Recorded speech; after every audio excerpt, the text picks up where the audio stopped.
கிறிஸ்துவுக்குள் பிரியமான சங்கமம் கிறிஸ்தவ வானொலி நேயர்களுக்கு அன்பின் வாழ்த்துக்கள். இன்றைய மன்னா, என் கிருபை உனக்கு போதும், பலவீனத்தில் என் பலன் பூரணமாய் விளங்கும். 2 கொரிந்தியர் 12ஆம் அதிகாரம் 9ஆம் வசனம். பிரியமானவர்களே, ஒருவேளை உங்கள் வாழ்க்கையில் எதிர்பாராத விபத்துக்கள், கவலைகள், கஷ்டங்கள், ஏமாற்றம், தோல்வி, புறக்கணிப்பு, நிந்தனை, அவமானம் உங்களை மனமுடைய செய்திருக்கலாம். மனிதர்கள் மூலம் வருகிற நெருக்கடிகள் அதிகமாக இருக்கலாம். வேலை ஸ்தலங்களில் எஜமான்கள் மூலம் கடினப்படுத்தப்பட்டிருக்கலாம். குடும்பத்திலும் கணவன் கைவிட்டிருக்கலாம். மனைவி பெயருக்கு மட்டும் இருந்து கொண்டு உங்களை புறக்கணித்திருக்கலாம். இப்படிப்பட்ட சூழ்நிலைகளில் உங்கள் பலவீனங்களை குறித்து கவலைப்படாதீர்கள். உங்கள் பலவீனத்தில் கர்த்தருடைய கிருபை உங்களுக்கு இருக்கும். அப்பொழுது நீங்கள் கடந்து செல்லுகிற கடினமான பாதைகளிலும் சந்தோஷமாய் கர்த்தருக்குள் துதித்து களி கூறுங்கள். கர்த்தருடைய கிருபையை சார்ந்து கொள்ளுங்கள். உங்களுடைய எல்லா கட்டுகளும் அறுக்கப்படும். எல்லா சுமைகளும், பாரங்களும், நிந்தனைகளும், அவமானங்களும் அறுக்கப்படும். கர்த்தரை நம்புகிறவன் செழிப்பான். யோபுவிற்கு 2 மடங்கு ஆசீர்வாதத்தை தந்தவர் உங்களுக்கும் தருவார். இந்த வார்த்தைகளுக்காய் ஸ்தோத்திரம். கர்த்தர் தாமே உங்கள் ஒவ்வொருவரையும் நிறைவாய் ஆசீர்வதிப்பாராக. ஆமேன். God bless you. கிறிஸ்துவுக்குள் பிரியமான சங்கமம் கிறிஸ்தவ வானொலி நேயர்களுக்கு அன்பின் வாழ்த்துக்கள். தாமதித்தாலும் அதற்கு காத்திரு, அது நிச்சயமாய் வரும், அது தாமதிப்பதில்லை. ஆபகுக் 2ஆம் அதிகாரம் 3ஆம் வசனம். பிரியமானவர்களே, நீங்கள் அநேக காரியங்களுக்காக காத்திருந்து உங்கள் எதிர்பார்ப்புகள் கைகூடி வராததினால் சோர்ந்து போய் பல கேள்விகளை கேட்கிறவர்களாய் காணப்படுகிறீர்களா?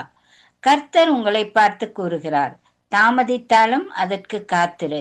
நீங்கள் காத்திருக்கிற காரியத்திற்கு நல்ல முடிவு துரிதமாய் வரும்.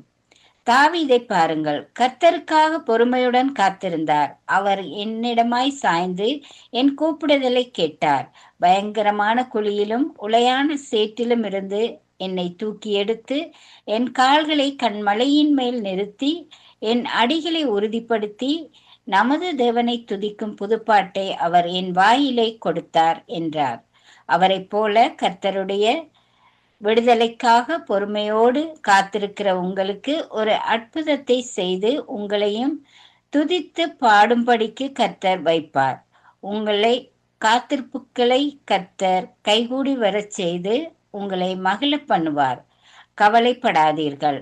தாவீதை போல காத்திருங்கள். கர்த்தர் பெரிய காரியங்களை செய்வார். ஆமேன். God bless you. கிறிஸ்துவுக்குள் பிரியமான தேவ பிள்ளைகளே, ஆண்டவராகிய இயேசு கிறிஸ்துவின் நாமத்தில் அன்பின் வாழ்த்துக்கள். 27/7/2025க்கான ஜெப விண்ணப்பம். தினமொரு தேசம் தாய்லாந்து. அதிகாரப்பூர்வமாக தாய்லாந்து ராஜ்யம் என்பது தென்கிழக்கு ஆசியாவில் உள்ள ஒரு நாடாகும். இந்த நாட்டின் வடக்கில் மியன்மார், லாவோஸ், கிழக்கில் லாவோம்ஸ், கம்போடியா, தெற்கில் தாய்லாந்து வளைகுடா, மலேசியா, மேற்கில் அந்தமான் கடல் எல்லைகளாக அமைந்துள்ளன. தாய்லாந்தின் கடல் எல்லைகளாக தென்கிழக்கே தாய்லாந்து வளைகுடா, வியட்நாம், தென்மேற்கே அந்தமான் கடலில் இந்தோனேசியா, இந்தியா ஆகிய நாடுகளும் உள்ளன. தேசம் ஆசீர்வதிக்கப்பட ஜெபிப்போம். தாய்லாந்து தேச இனக்குழுக்கள்: தாய் மக்கள் 89%, வடகிழக்கு தாய் 34.2%, மத்திய தாய் 33.7%, வடக்கு தாய் 18.8%, தெற்கு தாய் 13.3%, சீனர் 14%, வடக்கு கெமர் 7%, மலாய் மக்கள் 3%, ஏனையோர் 1%. இந்த மக்கள் ஒற்றுமையாக வாழ ஜெபிப்போம். தாய்லாந்து தேசத்தின் மன்னர் வஜ்ராலாங்கரன், பிரதமர் பிராயுட் சான் ஓசா, தாய்லாந்து தேசத்தின் அனைத்து அதிகாரிகளும் நீதி தவறாது நல்லாட்சி நடத்த ஜெபிப்போம்.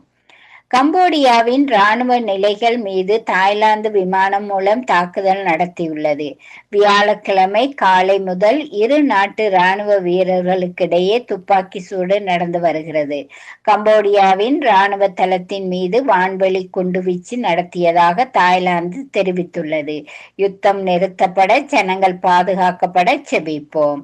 தாய்லாந்து சிவாலயத்தை யுனெஸ்கோ உலக பாரம்பரிய தலமாக மாற்றுவதற்கு தாய்லாந்து கடும் எதிர்ப்பு தெரிவித்துள்ளது. இதன் பின்னர் இரு நாடுகளுக்கும் இடையே பல வருடங்களாக மோதல்கள் ஏற்பட்டதில் இரு தரப்பிலும் பல வீரர்களும் பொதுமக்களும் இருக்கின்றனர். போர் பதற்றம் நீடிக்கிறது. தேசத்தில் சமாதானம் ஏற்பட செபிப்போம். இரு நாடுகளுக்கும் இடையேயான மோதல் தீவிரமடைந்துள்ள நிலையில் சுமார் 1.3 லட்சம் மக்கள் தங்கள் வீடுகளை விட்டு வெளியேறும் நிலை ஏற்பட்டுள்ளது. இந்த மோதல் போராக மாறும் அபாயம் இருப்பதாக தாய்லாந்தின் இடைக்கால பிரதமர் ஹக்பும் தம் வெச்ச ஆய்சாய் தெரிவித்துள்ளார். இரண்டு நாடுகளுக்கும் இடையே ஒற்றுமை, அன்பு, மனிதாபிமானம் நிலவ ஜனங்களின் பயம், பதட்டம் நிலைகள் மாற ஜெபிப்போம். தாய்லாந்து தேசத்தில் 2011 எடுக்கப்பட்ட கணக்கெடுப்பின்படி 62 மொழிகள் பயன்பாட்டில் உள்ளது. எல்லா மொழிகளிலும் சுவிசேஷம் அறிவிக்கப்பட, வேதாகமம் கிடைக்க ஊழியர்கள் எழும்ப ஜெபிப்போம். தாய்லாந்து மொத்த மக்கள் தொகையில் ஏறத்தாழ 95% மக்கள் பௌத்த மதத்தை பின்பற்றுகின்றனர்.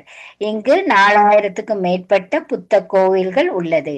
இங்கு மண், கெமர் மற்றும் பல்வேறு மலைவாழ் இனங்களும் சிறுபான்மையினமாக இருக்கின்றனர். கிறிஸ்துவை அறியாத எல்லா ஜனங்களும் ரட்சிக்கப்பட ஜெபிப்போம். தாய்லாந்து தேசத்தில் 2.2 மில்லியன் சட்டபூர்வ மற்றும் சட்டவிரோத இடம்பெயர்ந்தோர் வசிக்கின்றனர். இந்த மக்களுக்கு நாட்டின் உரிமைகள், தொழில் வாய்ப்புகள், தங்குமிடங்கள், வேலை வாய்ப்புகள் கிடைக்க செபிப்போம். தாய்லாந்தில் பௌத்தம் முக்கிய மதம் மற்றும் மக்கள் தொகையில் 90% அதிகமானோர் பௌத்தர்களாக உள்ளனர். தேசத்தில் இருக்கும் கிறிஸ்தவர்களின் பாதுகாப்புக்காக தேசம் முழுவதும் விக்கிரக கட்டுகள் அறுக்கப்படும்படியாக தேசம் ஆசீர்வதிக்கப்பட செபிப்போம். தேசத்தில் தேவனுக்கு பிரியமல்லாத காரியங்கள், கொலை, கொள்ளை, கற்பழிப்பு, உலக பாவ காரியங்களிலிருந்து ஜனங்கள் விடுவிக்கப்பட, மனமாற ரட்சிக்கப்பட செபிப்போம். ஒரே பாலின திருமணங்கள், கூட்டு வாழ்க்கைகள், போதை வஸ்து வியாபாரம், போதை வஸ்துக்கு அடிமைப்பட்டவர்கள் விடுவிக்கப்பட செபிப்போம். தேசத்தின் சபைகள், மிஷனரிகள், ஊழியர்களின் பாதுகாப்புக்காக தேசம் முழுவதும் சுவிசேஷங்கள் சென்றடையும்படியாக சுவிசேஷ வாசல்கள் திறக்கப்பட, எல்லா மொழிகளிலும் சுவிசேஷம் கிடைக்கும்படியாக இன்னும் அநேக ஊழியர்கள் எழும்பும்படியாக ஜெபிப்போம். தேசத்தின் வாலிபர்களுக்காக பாவத்திற்கும் உலக காரியங்களுக்கும் வாலிபர்கள் விழுந்து விடாதபடி வாலிப ஆண்கள், பெண்கள் பாதுகாக்கப்பட ஜெபிப்போம். தேசம் அண்டை நாடுகளுடன் சமாதானத்தை காத்துக்கொள்ளும்படியாக, யுத்தங்கள், கலவரங்கள், வன்முறை இல்லாத தேசமாய் மாறும்படியாக, காட்டுத்தீ, எல்லாவிதமான இயற்கை அழிவுகள், வெப்பம், குளிர் காலங்களிலும் தேசமும் ஜனங்களும் பாதுகாக்கப்பட ஜெபிப்போம். இந்த ஜெப விண்ணப்பங்களுக்காக ஜெபிக்கின்ற அனைவருக்காகவும் பாரத்தோடு அவர்கள் குடும்பங்களுக்காகவும் அவர்களின் சகல தேவைகளும் சந்திக்கப்பட ஜெபிப்போம். நாம் வாழ்கின்ற தேசங்களுக்காக, நாம் தொழில் புரியும் தேசங்களுக்காக, நம்மை சுற்றி தேசத்தின் தலைவர்களுக்காக, சபைகளுக்காய், மிஷனரி ஊழியங்களுக்காக, தேசத்தில் இருக்கிற எல்லா பற்றாக்குறைகளும் நீங்கும்படியாக நம்மை சுற்றி இருக்கிற அனைத்து நாடுகளுக்காக ஜெபிப்போம். ஜெபிக்கின்ற உங்கள் ஒவ்வொருவரையும் தேவன் தாமே நிறைவாய் ஆசீர்வதிப்பாராக. ஆமேன். God bless you.